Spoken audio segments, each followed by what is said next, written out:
किताब ख़त्म का सबूत कुरान और अहदीस से। मुसन्निफ़ जनाब इलामा ग़ुलाम यासीन साहब मोहम्मदी सैफ़ी।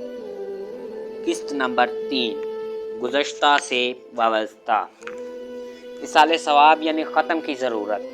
हज़रात मोहतरम हजूर सल्लल्लाहु अलैहि वसल्लम फरमाते हैं कि फ़ौत शुदा को कब्र में जब दफन कर दिया जाता है तो वहाँ कब्र में इसकी हालत एक डूबने वाले और फरियाद करने वाले शख्स की तरह होती है, और वो वहाँ इस दुआ का भी मुंतज़िर होता है जो इसके अजीज़ों अकारिब यानी इसके माँ बाप बहन भाई की तरफ से पहुँचती है।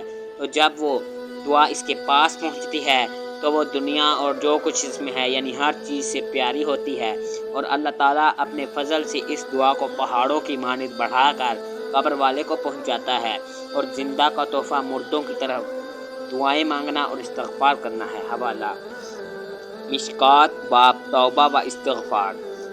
यानी कब्र में फ़ौतशुदा की हालत बहुत ज़्यादा ख़तरनाक और परेशान कुन है, क्योंकि वहाँ वो अंधेरी और तंग कब्र में तन्हा पहली मर्तबा आया है जहाँ वो बहुत ज़्यादा घबराया हुआ होता है, और फिर वहाँ इसके पास मुनकर नकीर भी नहायत ही डरावनी और खौफनाक शक्ल में आते हैं, और नहायत ही सख्त और करख्त लहजे में इससे सवालो जवाब करते हैं कि जिनकी आवाज़ बादल की तरह ज़ोरदार यानी खौफनाक गर्ज की तरह होती है।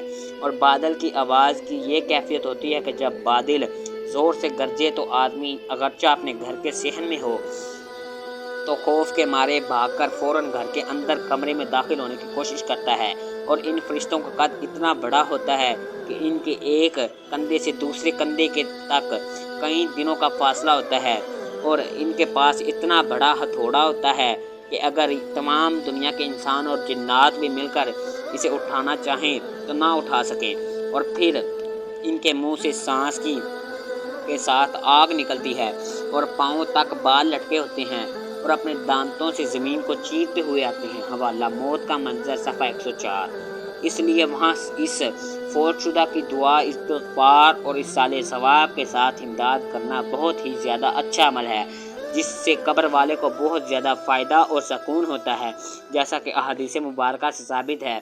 और यहाँ ये मुखालिफिन हैं कि जो इस इसाले सवाब यानी ख़त्म को हराम और शिर्क कहने पर ही तुले हुए हैं, ताकि कोई शख्स अपने फ़ौतशुदा को इसाले सवाब ना पहुँचा सके, और ये ऐसा करने वाला फ़ौतशुदा का खुला दुश्मन है जो इनके लिए इसाले सवाब और दुआए बख्शिश से रोकता है। और देखें जो वालिदैन तमाम ज़िंदगी इस औलाद का फ़ायदा सोचते रहे हैं, तो अगर आज ये औलाद दुआ और इसाले सवाब के साथ कब्र में इस वालिदैन को फ़ायदा पहुंचा दें तो इसमें क्या हर्ज है। और वैसे भी जो औलाद अपने वालिदैन के फ़ौत होने के बाद दुआ और इसाले सवाब के साथ इनको फ़ायदा नहीं पहुंचा सकती, वालिदैन को ऐसी औलाद का क्या फ़ायदा। To be continued.